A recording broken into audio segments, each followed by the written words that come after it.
했던 우병우 전 청와대 민정수석에 대한 재판이 오늘부터 본격적으로 시작됩니다. 앞서 우 전 수석의 구속영장 2차례 기각됐었는데요. 혐의 입증을 위한 법정 공방이 치열할 것으로 보입니다. 이 문제와 관련해 전문가 세 분 모시고 말씀 나눠보도록 하겠습니다. 김대현 주간조선 기자 계속 자리 지켜주고 계시고요. 네. 양지열 변호사님 자리하셨습니다. 안녕하세요. 저희가 우병우 수석 얘기만 나오면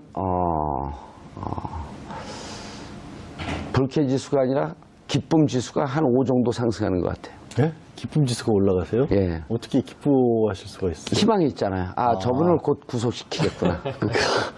근데 저는 오늘도 날도 굉장히 더웠어요. 예. 여름이 돼갔는데 오늘 출두하는 모습을 보니까 예. 여전히 사람을 덥게 만드는데 일가견이 있는 사람이다. 그러니까 정말 사람은 변하기 힘든 것 같다. 그렇게 덥게 하다 한꺼번에 찬물 확 끼얹으면 얼마나 시원하겠어요. 그러니까 근데 여태까지 진행되었던 검찰의 수사 상황이라든가 특검의 수사 같은 걸 봤었을 때 아직까지는 너무나 미진하기 때문에 아직도 뭐 새로 이제 윤석열 서울중앙지검장이 임명이 됐고 뭐 너무나 잘 안다라고 생각하고 마침 이제 최근에 검찰의 인사 개혁으로 인해서 우병우 사단이라고 불렸던 사람들이 많이 나갔지 않습니까? 그렇죠. 못 벗었죠. 그렇다고 본다면 조금 새로운 기대를 해볼 수 있겠습니다만 아직까지의 수사의 진행 상황으로 봐서는 눈에 힘이 전혀 안 빠졌어요. 눈에 힘이 전혀 안 빠져서 기쁨 지수가 아니라 솔직히 저는 오늘까지 분노 지수가 굉장히 치솟았습니다. 최영일 평론가님 자리하셨습니다. 네, 안녕하세요. 죄송합니다. 계속 이게 기침이 나와갖고 토요일까지 감기라 그러셨잖아요. 예, 예측을 했죠. 토요일 날 떨어진다고. 네, 죄송합니다. 내일까지. 네. 자, 시청자 여러분들께서도 샵 5400으로 다양한 의견 보내주시기 바라겠습니다. 페이스북 라이브로도 시청하실 수 있습니다. 김대웅 기자님, 진행하시죠. 네. 드디어 오늘 우병우 전 민정수석에 대한 재판이 있었는데요. 서울중앙지법에서 그 첫 번째 공판이 열렸습니다. 이 공판은 오늘 공판의 주요 내용은 그 문화부 공무원들에 대한 좌천성 인사를 진행한 그 부분을 좀 집중 조명해서 권력을 남용한 부분이 있지 않냐, 권력을 남용한 부분이 있느냐 없느냐를 따지는 자리였습니다. 근데 공교롭게도 지금 나오는 언론 보도로 보면 말씀하신 대로 우병우 민정수석은 본인은 무죄라는 죄가 없다는 입장을 견지하고 있고 더불어 오늘 같은 경우는 자신의 인생을 얘기하면서 조선일보 보도 전과 후로 내 인생이 바뀌게 됐다 하면서 이제 언론 탓까지 좀 한 측면도 오늘 보도가 됐는데 중요한 건 이제 지금 우병우 수석에게 적용되고 있는 혐의들이 얼마나 확인될 수 있느냐 이 부분일 텐데 기세로 볼 때 예나 지금이나 우병우 민정수석은 아마 무죄를 강하게 주장할 거고 이 부분을 규명하는 일은 아주 지난한 일이 될 것 같습니다. 그래서요, 보세요. 자, 이 공판 준비기일은 2번 안 나왔고, 뭐 안 나와도 되는 거고요. 오늘은 본 공판 시작이니까 안 나올 수 없고, 피고로 나왔는데, 지금 뭐 직무유기, 직권남용, 위증죄 여러 가지 걸려 있습니다만, 사실은 우리 구속영장이 기각되는 것을 봤지 않습니까? 그러니까 지금까지의 공소 사실은 다 검찰이 구속 필요성을 얘기를 했는데, 법원에선 구속까지 필요 없다. 그러니까 확실하게 소명되지 않았다라는 반증이에요. 그 상태에서 재판이 시작됐는데, 지금 사실은 재판은 진행이 되고 있지만 시작이 돼서 오늘 우병우 수석이 22분 동안 격정에 자기 변호를 했어요. 무슨 얘기를 했냐면 표적 수사다 이거는 사건을 중심에 두고 수사한 게 아니라 사람을 잡기 위한 수사한 거 아니냐. 이건 지금 자신감의 발로예요. 그렇다면 지금 필요한 건 뭐냐면 검찰이 거의 재수사 수준으로 다시 들어가서 지금까지 공수한 내용이 아니라 새로운 팩트를 찾아내지 않으면 사실 지금까지의 흐름으로 봤을 때는 정권이 교체되었음에도 불구하고 우병우 관련 재판에서는 사실은 우병우가 유리한 것 아니냐. 지금 우병우가 우위에 서 있는 것 아니냐.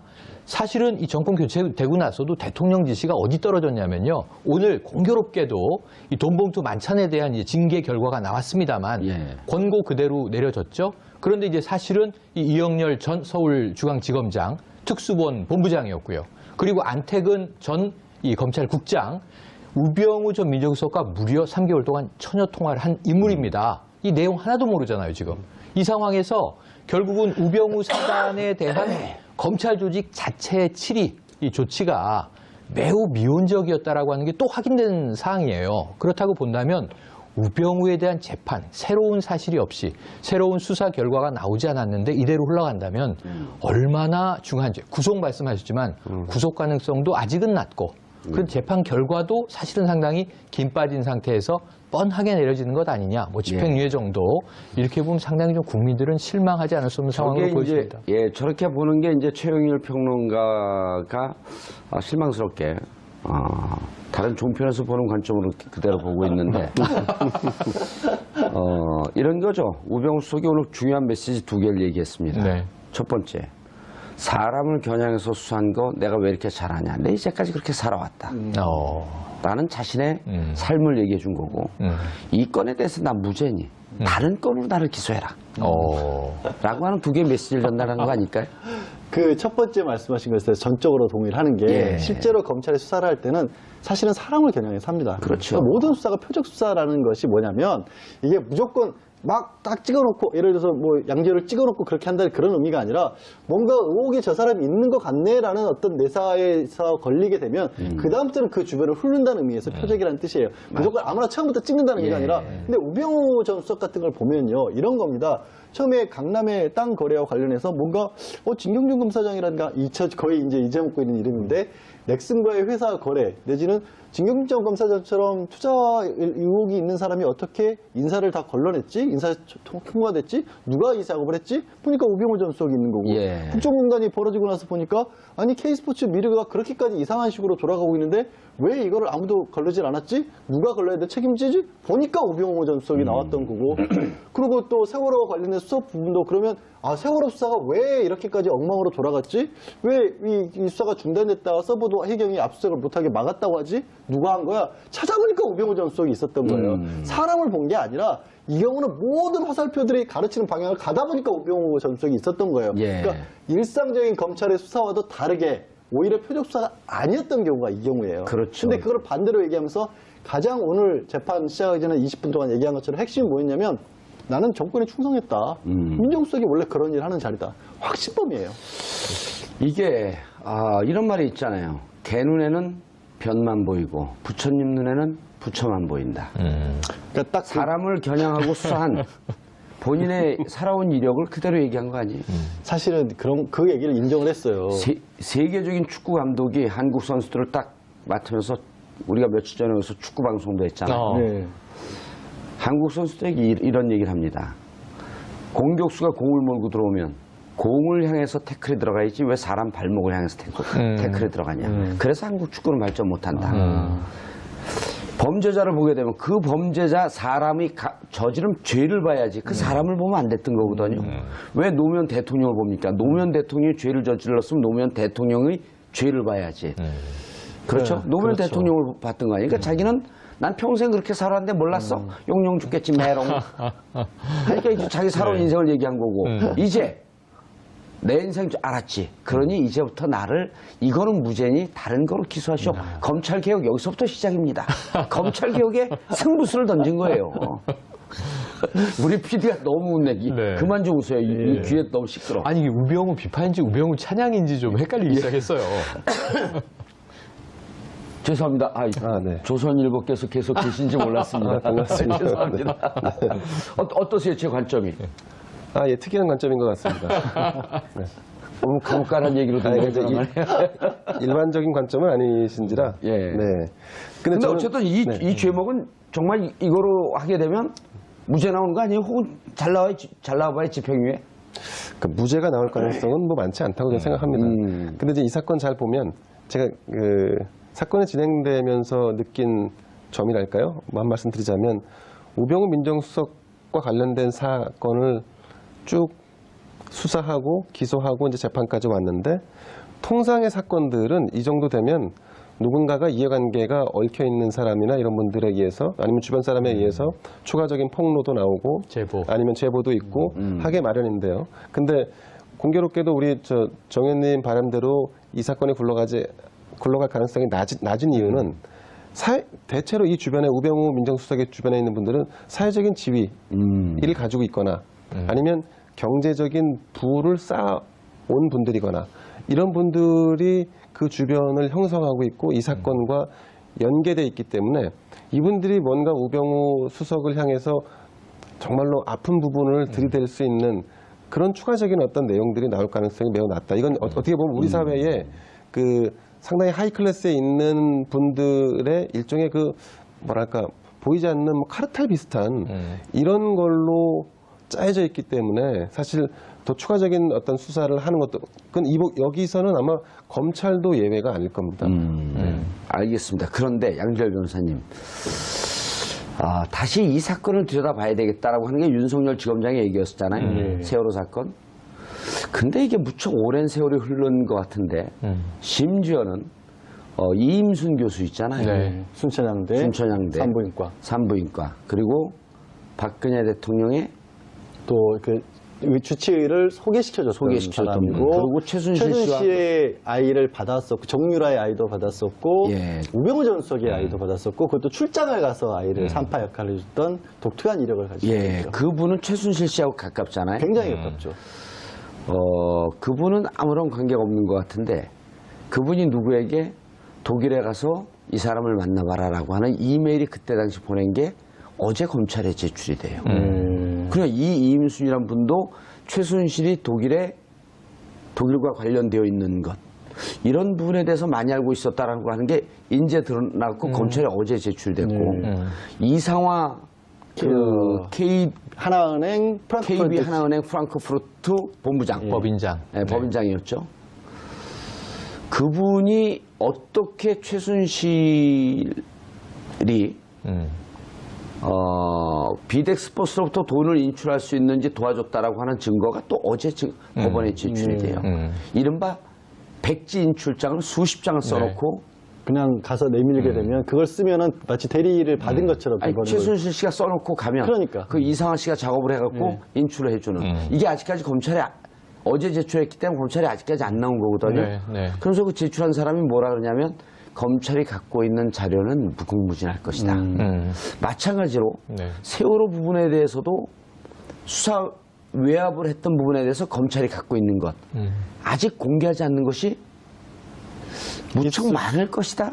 이렇게 추론해 볼 수 있지 않을까요? 저는 있을 수 있다라고 봐요. 그러니까 김 기자께서 지적을 하신 것처럼 굉장히 특수한 카rakter이 있어서 제보 같은 것이 안 들어간 건 맞는데 그런데 일부 폭로도 사실 있었어요. 예를 들어서 우병우 전 수석의 장모 가는 골프장에 최순실이 오면 뭐 왼발로 뛰어나와서 뭐 이렇게 환영을 했다라는 얘기도 소리 정보가 있었죠. 그런 것도 있었고 그 밖에도 검찰은 아시겠지만 이 수사를 하면 당사자만 수사하는 게 절대 아니잖아요. 주변에 많은 사람들에게 얘기를 듣고 우 전 수석과 최순실 씨가 특수한 관계에 있었다라고 추론해 볼 수 있는 너무나 많은 얘기들이 나왔잖아요, 사실은. 그리고 그러면 우 전 수석은 오늘 나와서 법원에서 한 가장 많은 얘기가 나는 시킨 대로 했을 뿐이라는 얘기를 했는데 그 시킨 대로 했었을 때의 거리는 결국에는 부정한 부분에 연결된 건 박 전 대통령에서 끝나는 게 아니라 그 위에 최순실이 가는 거거든요. 그러면 민정수석이고 검찰에 그만큼이나 많은 어떻게 보면은 손발을 거닐고 있는 사람이 아무것도 모르는 채 그냥 대통령이 시키니까 아무 의혹도 갖지 않고 그냥 따랐다? 최소한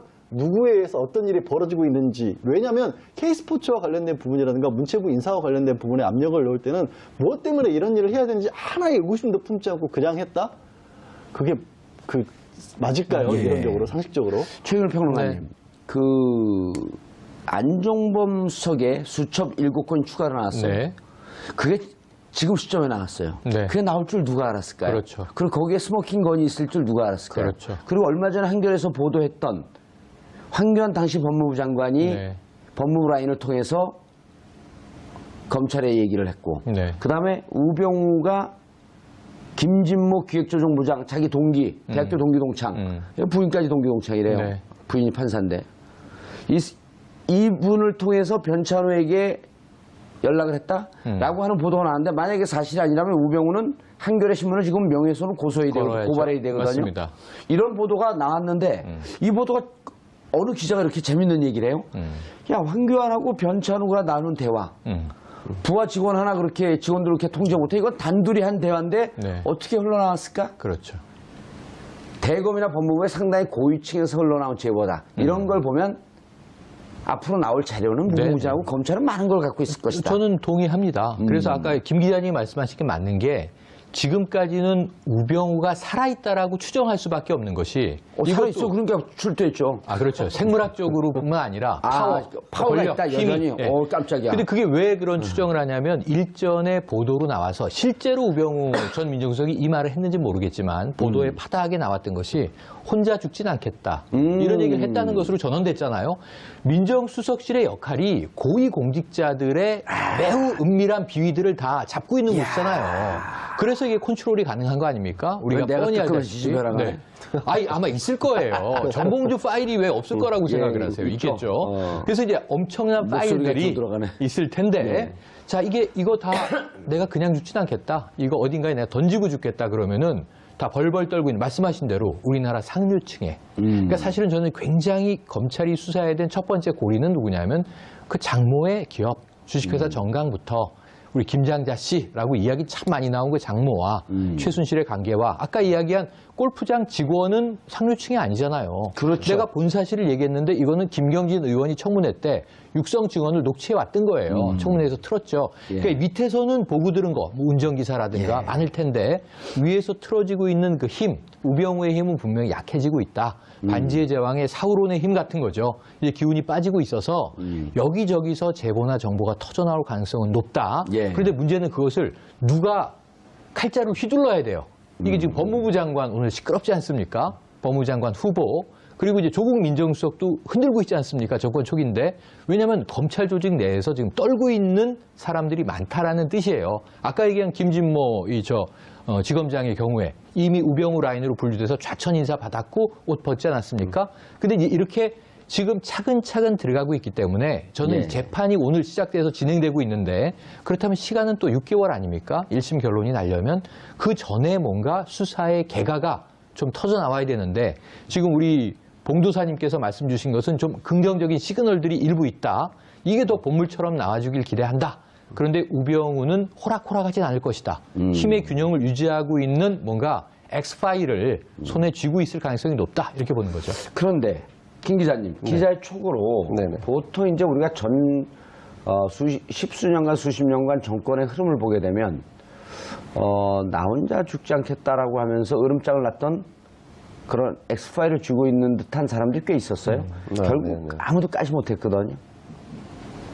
만약 우병우가 갖고 있다고 한다면 그러게 되면 그거는 자기와 자기 가족들의 공멸을 얘기하는 거 아닌가요? 예를 들어서 이 권력 그 신디케이트가 그 카르텔에 있다고 한다면 그런 사람은 아주 비열한 사람 중에서도 비열한 그냥 너 혼자 죽지 같이 죽으려고 그래? 이러기 때문에 결국은 전체가 폭발하는 경우가 될 텐데 우병우 전 수석이 가족을 담보로 한 그런 모험을 할까요? 만약에 파일이 있다고 한다면. 나 혼자 죽지 않는다라고 해서 윽박을 질렀던 분들 몇몇 케이스가 있는데 근데 우리가 이제 한 가지 좀 냉정하게 바라볼 부분이 있습니다. 검찰이 수사하면 특정 사안에 대해서 100% 깨끗하게 사안을 규명하나요?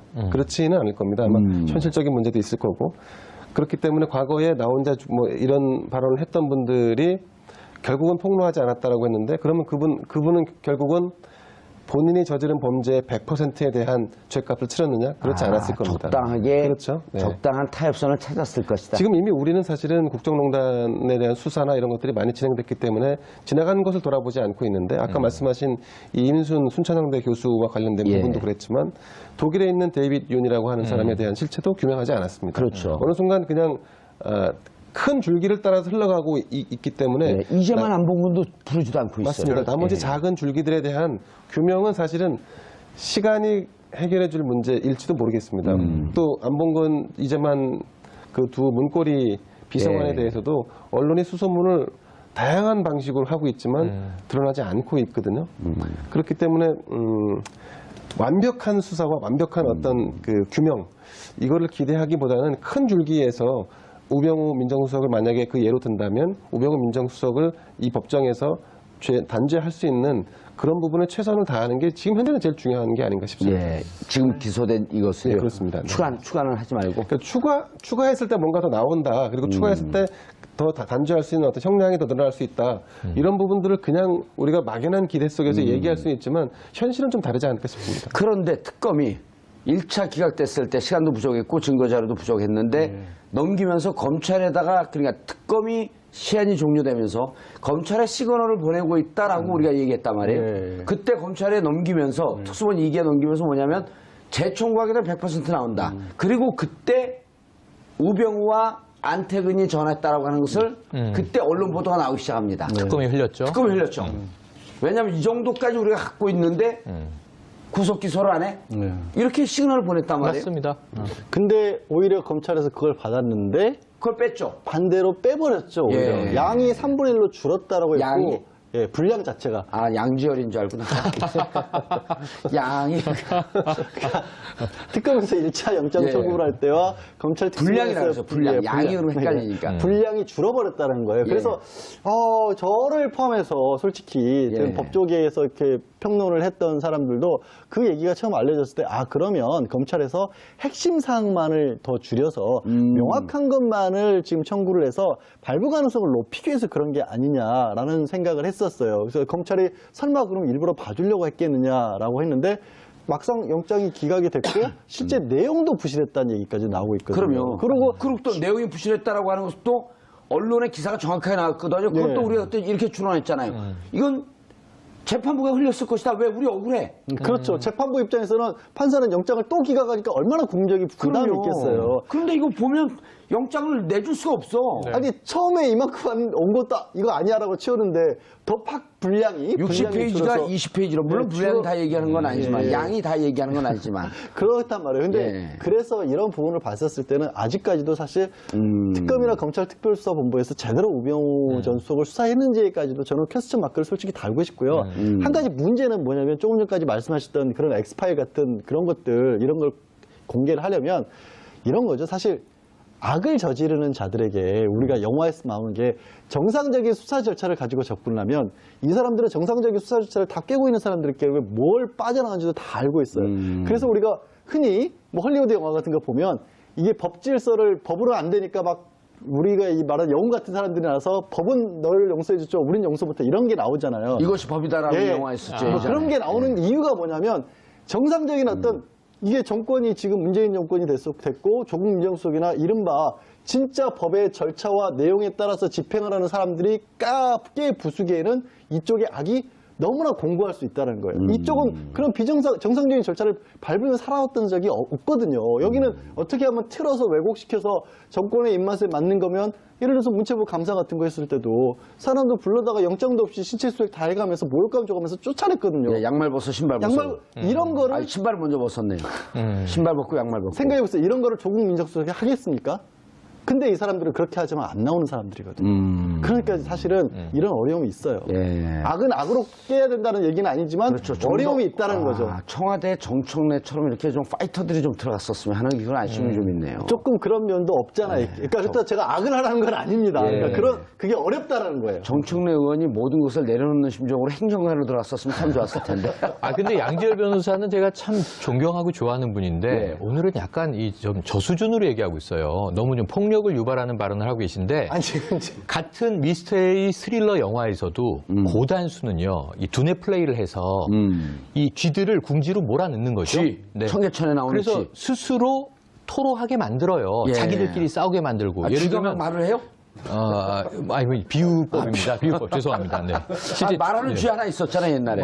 이 벤이라든가 이런 만화 영화는 있긴 한데요. 네, 그 미키마우스, 미스테리 스릴러 미키마우스도 예, 있네요. 막 네. 쥐가 말을 하잖아요. 그런데 제 생각에 이거는 좀 웃자고 하는 얘기가 아니라 비극적인 비유인데 예. 아까 우병우 민정수석이 자 혼자 죽진 않겠다. 근데 실제로 엑스파일을 던진 경우도 있어요. 근데 본인이 죽습니다, 실제로. 그게 성완종 회장 같은 경우예요. 본인의 생명을 던지면서 내가 억울해서 못 살겠다. 같이 담합했는데 왜 나만 죽어야 되니? 하고 메모를 던지잖아요. 거기 김기춘도 있어요. 예. 빠져나가죠. 그 실제로 이제 외유 나갈 때 홍준표도 있어요. 홍준표도 있습니다. 예. 지금 이제 걸려 있죠, 대법에. 어떻게 될지 지켜봐야 되는 거고. 그 중에 이제 이 처벌을 받은 사람은 이제 이완구 전 총리 같은 사람. 그래서 리스트를 엑스파일이 던지는 경우도 있습니다. 또 하나는 YS 초기로 넘어가 보면 하나회 척결이 제일 중요할 때. 지금 우병우 사단 척결 얘기했는데 하나회 척결 얘기할 때 군 내부의 대령이 군 아파트에 뿌린 적도 있습니다. 하나회 명단을. 그 대단한 사건이었어요, 당시에. 그렇죠. 하나회를 하나하나 지금 잡아내야 되는데 이것이 하나회다. 군 내부에 그래도 고급 장교가 명단을 뿌렸던 적도 있었어요. 그래서 저는 지금 이 정권 교체 초기 지금 36일, 37일 지나고 있는데요. 예. 이 상황에서 조금 더 압력을 가해야 한다. 압력을 가하면 어디선가 뭔가 파열음이 나고 튀어나온다. 그런데 이것은 아까 음모론으로 돌아가면 몸통이 살기 위해서 자, 우병우 쳐야겠네. 근데 우병우가 정말 그 내외부적으로 악랄한 인물이라고 가정을 하면 혼자 죽지 않고 함께 이제 물고 들어갈 가능성도 있는 거죠. 근데 여기서 힘의 균형이 언젠가 깨져요. 예, 그러면 이미 깨졌죠. 네. 자, 양지열 변호사님 다시 돌이켜 보면 특수본 2기에서 우병우 수석에 대한 영장을 청구했고 나중에 안 얘기지만 60페이지가 넘는 특검의 영장 내용보다도 많은 내용이 빠진 상태에서 특히 세월호 외환 문제 이런 등등이 빠진 상태에서 20쪽 정도의 그 영장 청구 내용이었다는 거예요. 그것도 이제 억울하니까 뭐 이제 그런 기사가 나왔겠죠. 그런데 그 영장 청구하는 날이 목요일인가 금요일쯤이었었는데 금요일 날 검찰에서 느닷없이 고영태한테 전화를 합니다. 그렇죠. 그러니까요. 출두해라. 예. 그래서 출두하는데 월요일 날 출두해라. 그러니까 월요일 날 내가 바쁩니다. 그래갖고 김용민 변호사가 고영태를 변론하고 있던 민변의 김용민 변호사가 그 돼지 김용민 말고요. 네, 그렇죠. 변호사 김용민. 김용민 변호사가 전화를 합니다. 일정 조정한다고. 그리고 또 월요일 날도 또 전화를 해요. 그럼 내일 나가겠습니다. 그런데 금요일 날 유독 이상하게 월요일 날 나오라고 계속 요구를 했다는 거예요. 그래갖고 일정 조정하는데 일요일 날 전화 한두 통 안 됐다고 해서 느닷없이 쳐들어가죠. 월요일 날 밤에 고영태의 집을 급습을 해서 빠르는 문을 뜯고 문짝을 9시, 10시, 11시 사이에 체포영장 집행을 합니다. 긴급 체포. 그럴 때 법원에서는 우병우 전 수석의 영장은 기각되죠. 맞아요. 아니, 이게 정치적 사건이 나니까 연예인 대마초 사건이 나는 것처럼 뭔가 물타기 하는 듯한 냄새. 그렇다고 한다면 검찰 내부에 뭔가 이 움직였다. 사건을 기획했던 네. 그 팀은 존재하고 있다.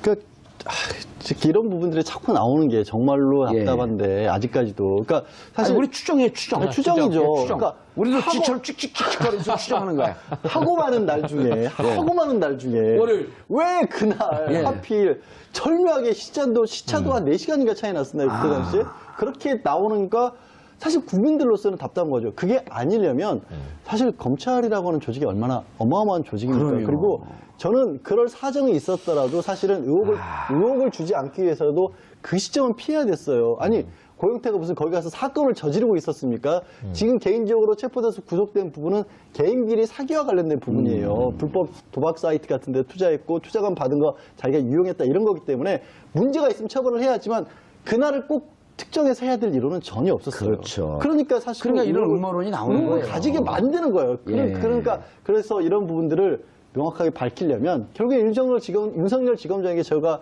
기대할 수 있는 게 그런 부분이죠. 하나. 예.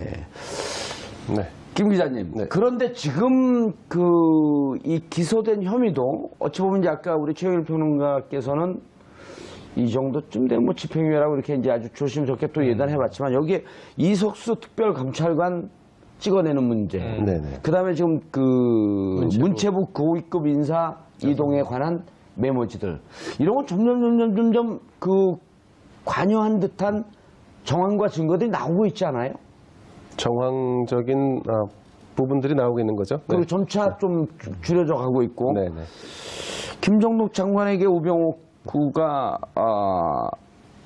그 명단을 주니까 김종덕 전 문체부 장관이 납득 못한다. 근거 대라. 네. 그러니까 청와대 민정수석이 무엇을 알고 싶냐? 윗선까지 보고가 끝난 상황이니 그대로 하라. 이런 등등의 이제 얘기들이 나오기 시작하는 거예요.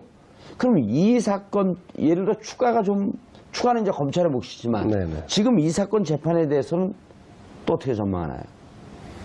아니 지금 같이 다 지금 이 8가지 혐의에 대한 예. 재판이 동시에 지금 진행되고 그렇죠. 있는 거지 예. 않습니까? 저는 뭐 어떤 결과가 나올지에 대해서 뭐 법조인이 아니기 때문에 뭐 예측하는 거는 좀 법조인들도 잘 예측 못해요. 그냥 물어보는 우리가 거예요. 있다 생각하는데 우리가 생각하는 그 수준보다는 낮은 단계 혹은 우리가 생각하는 것보다는 훨씬 미약한 단계의 그 판단을 내릴 가능성이 높아요. 우리가 뭘 생각하는지 다 물어볼까요? 저는 무기징역 생각하는데. 예. 그거보다 훨씬 더 낮은 단계. 예. 저는 아까 그 추가적인 부분 말씀하셨는데, 그럼 진짜 우병우 민정수석이 정말 우리 사회에 이를테면 이번 국정농단을 통해서 드러나 있는 어떤 걸러내야 할 어떤 제어를 해야 할 어떤 그런 부류 혹은 그런 세력으로 만약에 본다면 그러면 말씀하신 대로 재조사에 준하는 혹은 추가적인 수사를 하지 않고서는 이 지금 현재 8가지 예컨대 직무유기, 그 다음에 직권남용, 권리행사 방해 이런 부분 정도 가지고는 아마 큰 형벌을 받기는 어려울 것 같습니다. 네. 그런데 지난번에 아까도 잠깐 얘기했지만, 그래서 제가 이제 우병우 수석이 변호사 생활을 했던 시절이 약 한 2년 안팎되는 것 같은데, 그렇죠. 그 사이에 있었던 수임료 문제는 지난번에 사실 명확하게 현미경처럼 들여다보지는 않았었습니다. 이를테면 이런 부분들을 조금 더 검찰이 의지를 갖고 좀 들여다본다면, 그러면 조금 다른 얘기들이 좀 더 나올 수 있지 않을까 하는 그런 전망은 좀 해봅니다. 변호사 생활을 1년 조금 넘게 하지 않았나요? 2013년 옷을 벗고 2014년 5월에 민정비서관으로 들어갔는데. 그렇죠. 그랬으니까 한 1년? 예, 2012년, 그렇죠. 한 1년 남짓 했죠. 예. 네. 근데 그때 1년 남짓 했을 때 수임료는 적지 않았던 것으로 알려져 있습니다. 근데 그게 위법한가요? 그러니까 수임료, 과대 수임료를 받게 된다는 것은 예컨대 어떤 특정 기업이 많은 범법 사실을 가지고 있는데 그거를 좀 전관 차원에서 좀 가리겠다 혹은 좀 형량을 줄이겠다 이런 차원의 접근을 하게 되니까 아무래도 문제점은 발견될 수 있겠죠. 그때도 문제가 찾으면 있긴 있는데. 근데 생각보다 크진 않을 거예요. 형량 자체도 그렇고. 왜냐하면 우전석은 사실 가진 게 굉장히 많은 사람입니다. 가족이 돈도 공직자 중에서 가장 많이 신고를 했던 5천억을 신고를 했죠. 그리고 검찰에서 최고위까지 검사장 승진에서 탈락한 게 자기 인생의 유일한 좌절이었을 정도로 잘 나갔던 사람입니다. 예. 그래서 되게 이 말씀이 좀 이상하게 들릴 수도 있지만 비리를 저지를 이유가 별로 없었던 사람이에요. 사실은 아쉬운 게 별로 없는 사람이거든요. 쉽게 말씀드려서. 그래서 드러내놓고 뭔가 큰 범죄의 혐의를 찾아낸다는 건 저는 애초에 어렵다고 생각을 하지만 그러나 단죄해야 될 부분이 오늘 잘못된 인식에서 드러났어요. 오늘 법정에서 얘기를 했을 때 이런 얘기를 합니다. 이거는 이전 정권 차원에서 늘 민정수석이 해왔던 일이다. 그러니까 이게 잘못됐다는 인식 자체가 없어요. 권력을 지키는 일이었고 권력이 하는 일을 도와주는 게 민정수석의 일이라는 걸 스스로 도덕적 불감증. 도덕적 불감증이에요. 법용어 중에서요. 예를 들어서 양지열 변호사님, 저 최영일 평론가 죽이세요. 네? 잘못된 지시를 따르는 것도 범죄 행위라고 그러잖아요. 그러니까 근데 여기서도 무슨 얘기를 하냐면 이런 거죠. 그렇게까지 이게 잘못된 일이 나왔으면 그러면 어떻게 해야 되느냐를 놓고 봤을 때 말씀하신 것처럼 우리 법원은 분명히 위법한 상관의 명령이라는 걸 알면서 따랐다면 그것도 용서하지 않는다라는 게 그렇죠. 법원의 판단이고요. 또 그것도 하위직 공무원일 때는 좀 많이 달라질 수가 있어요. 예. 제가 아쉬운 게 없는 게 우병우 전 수석이라고 했지만 생계가 걸려있고 평생을 그 자리만 있었던 사람, 그 자리에서 나갔을 때는 아무것도 못하는 사람이라면 사실 참작의 여지가 있는데 우 전 수석은 그런 사람이 아니었어요. 가진 게 이만큼 있는데도 또 더 이만큼을 위해서 정권에 충실했다는 것을 스스로가 인정을 했어요. 다만 법으로 재단하는 데는 한계가 있을 거라는 겁니다. 안타깝지만. 알겠습니다. 안타깝지 않아요. 네? 사필 규정. 우병우 전 수석의 재판이 드디어 시작되었습니다. 직권남용, 직무유기, 위증 등의 혐의이고 불구속 재판입니다. 우 전 수석의 범죄 행위 중 가장 문제가 된 것은 세월호 수사 당시 광주지검의 외압을 행사했다는 것이지만 검찰은 마지막 순간에 이 혐의를 뺐습니다. 그리고 그 이후 한겨레신문은 우병우 전 수석이 행사한 외압 내용을 아주 구체적으로 상세하게 보도했습니다. 이 보도가 사실이라면 우 전 수석에게 이러한 혐의를 적용하지 않은 검찰은 분명 문제가 있어 보입니다. 정권은 바뀌었습니다. 정치 검찰도 도마 위에 올려졌고 권력의 눈치를 보며 편승하던 검사들은 줄줄이 옷을 벗었습니다. 우 전 수석에 대한 추가 조사와 추가 기소, 아마 촛불을 들었던 시민들의 한결같은 염원일 것입니다.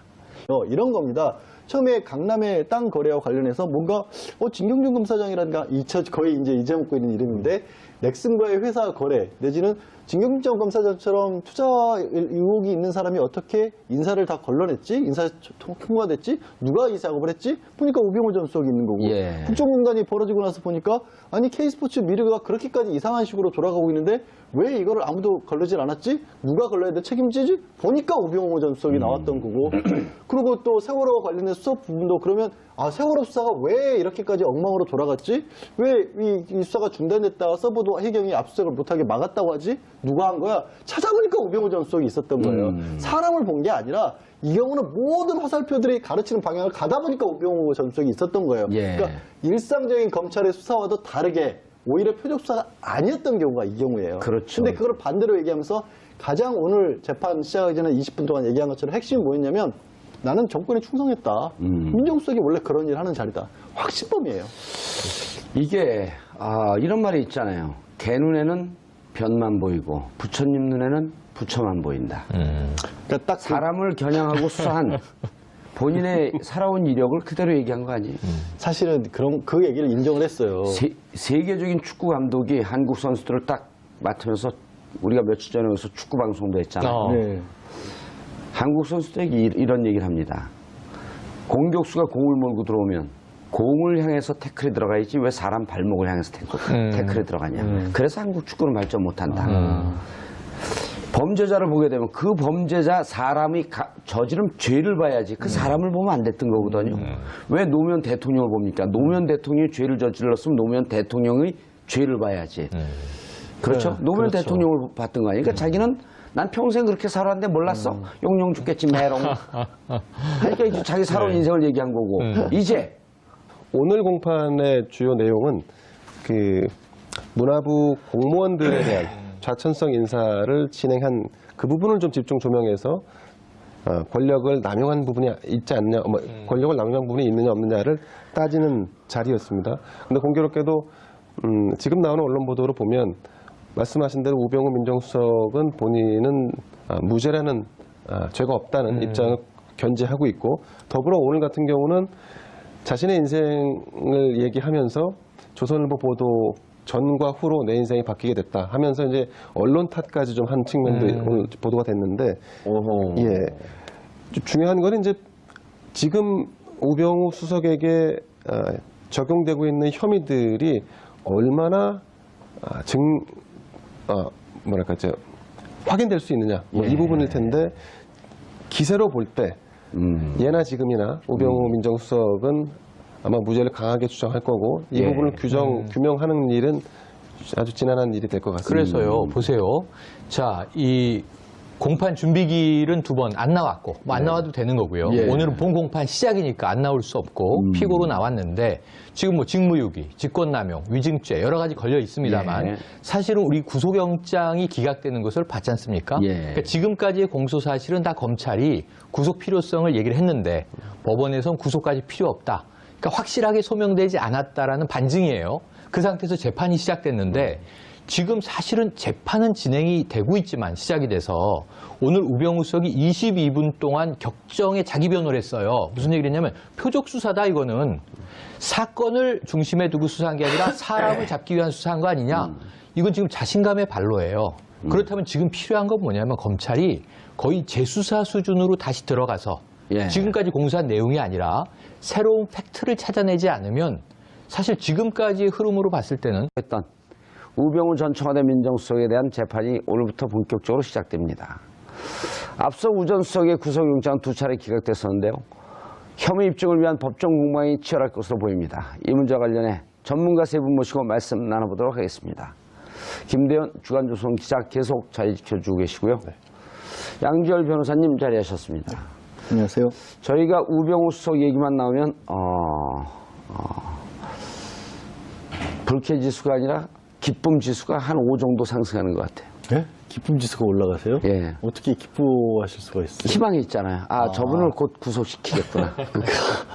근데 저는 오늘도 날도 굉장히 더웠어요. 여름이 예. 돼갔는데 오늘 출두하는 모습을 보니까 여전히 사람을 덥게 만드는데 일가견이 있는 사람이다. 그러니까 정말 사람은 변하기 힘든 것 같다. 그렇게 덥게 하다 한 고온에 찬물 확 끼얹으면 얼마나 시원하겠어요. 그러니까 근데 여태까지 진행되었던 검찰의 수사 상황이라든가 특검의 수사 같은 걸 봤었을 때 아직까지는 너무나 미진하기 때문에 아직도 뭐 새로 이제 윤석열 서울중앙지검장이 임명이 됐고 예. 뭐 너무나 잘 안다라고 생각하고 마침 이제 최근에 검찰의 인사 개혁으로 인해서 우병우 사단이라고 불렸던 사람들이 많이 나갔지 않습니까? 그렇죠. 옷 벗었죠. 그렇다고 본다면 조금 새로운 기대를 해볼 수 있겠습니다만 아직까지의 수사의 진행 상황으로 봐서는 눈에 힘이 전혀 안 빠졌어요.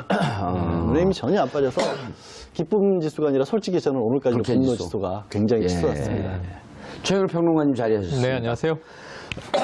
아유, 죄송합니다. 계속 이게 기침이 나와갖고 토요일까지 감기라 그러셨잖아요. 예, 예측을 했죠. 토요일 날 떨어진다고. 네, 죄송합니다. 내일까지. 네. 자, 시청자 여러분들께서도 샵 5400으로 다양한 의견 보내주시기 바라겠습니다. 페이스북 라이브로도 시청하실 수 있습니다. 김대웅 기자님, 네. 진행하시죠. 네. 드디어 오늘 우병우 전 민정수석에 대한 재판이 있었는데요. 서울중앙지법에서 그 첫 번째 공판이 열렸습니다. 이 공판은 내 인생 알았지. 그러니 이제부터 나를 이거는 무죄니 다른 거로 기소하시오. 검찰개혁 여기서부터 시작입니다. 검찰개혁에 승부수를 던진 거예요. 우리 PD가 너무 웃내기. 네. 그만 좀 웃어요. 이 귀에 너무 시끄러. 아니, 이게 우병우 비판인지 우병우 찬양인지 좀 헷갈리기 시작했어요. 죄송합니다. 네. 조선일보께서 계속 계신지 몰랐습니다. 반갑습니다. 죄송합니다. 어떠세요, 제 관점이? 예, 특이한 관점인 것 같습니다. 네. 너무 감옥가란 얘기로 이제 들리는 일반적인 관점은 아니신지라. 예. 네. 근데 저는- 어쨌든 이 네. 죄목은 정말 이거로 하게 되면 무죄 나오는 거 아니에요? 혹은 잘 나와봐야 집행유예? 그러니까 무죄가 나올 가능성은 뭐 많지 않다고 저는 생각합니다.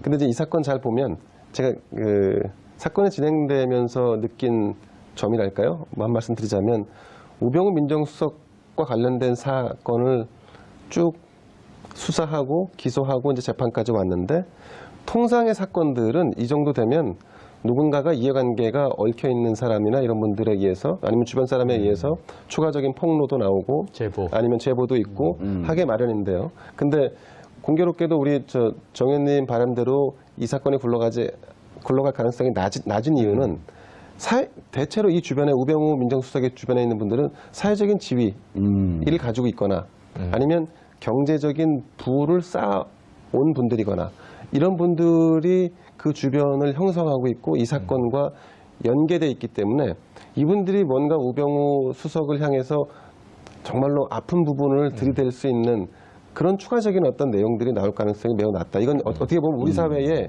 그 상당히 하이 클래스에 있는 분들의 일종의 그 뭐랄까 보이지 않는 뭐 카르텔 비슷한 이런 걸로 짜여져 있기 때문에 사실 더 추가적인 어떤 수사를 하는 것도 정권이 교체되었음에도 불구하고 우병우 관련 재판에서는 사실은 우병우가 유리한 것 아니냐? 지금 우병우가 우위에 서 있는 것 아니냐? 사실은 이 정권 교체되고 나서도 대통령 지시가 어디 떨어졌냐면요. 오늘 공교롭게도 이 돈봉투 만찬에 대한 이제 징계 결과가 나왔습니다만 권고 그대로 내려졌죠. 그런데 이제 사실은 이 이영렬 전 서울중앙지검장 특수본 본부장이었고요. 그리고 안태근 전 이 검찰국장, 우병우 전 민정수석과 무려 3개월 동안 처녀 통화를 한 인물입니다. 이 내용 하나도 모르잖아요, 지금. 이 상황에서 결국은 우병우 사단에 대한 검찰 조직 자체의 치리, 이 조치가 매우 미온적이었다라고 하는 게 또 확인된 사항이에요. 그렇다고 본다면 우병우에 대한 재판, 새로운 사실이 없이 새로운 수사 결과가 나오지 않았는데 이대로 흘러간다면 얼마나 중요한지, 구속 말씀하셨지만 구속 가능성도 아직은 낮고 그 재판 결과도 사실은 상당히 김 빠진 상태에서 뻔하게 내려지는 것 아니냐, 뭐 집행유예 정도, 이렇게 보면 상당히 좀 국민들은 실망하지 않을 수 없는 상황으로 보여집니다. 저렇게 보는 게 이제 최영일 평론가가 실망스럽게 다른 종편에서 보는 관점으로 그대로 보고 있는데 이런 거죠. 우병우 수석이 오늘 중요한 메시지 2개를 얘기했습니다. 네. 첫 번째, 사람을 겨냥해서 수사한 거 내가 왜 이렇게 잘하냐. 내 이제까지 그렇게 살아왔다. 라는 자신의 삶을 얘기해 준 거고 이 건에 대해서 난 무죄니 다른 건으로 나를 기소해라. 라고 하는 2개의 메시지를 전달하는 거 아닐까요? 그 첫 번째 말씀하신 것에 전적으로 동의를 하는 게 예. 실제로 검찰이 수사를 할 때는 사실은 사람을 겨냥해서 합니다. 그렇죠. 그러니까 모든 수사가 표적 수사라는 것이 뭐냐면 이게 무조건 막 딱 찍어놓고 예를 들어서 뭐 양재를 찍어놓고 그렇게 한다는 그런 의미가 아니라 뭔가 의혹이 저 사람이 있는 것 같네라는 어떤 내사에서 걸리게 되면 그 다음부터는 그 주변을 훑는다는 의미에서 표적이라는 뜻이에요. 무조건 아무나 처음부터 찍는다는 의미가 예. 아니라 근데 우병우 전 수석 같은 걸 보면요.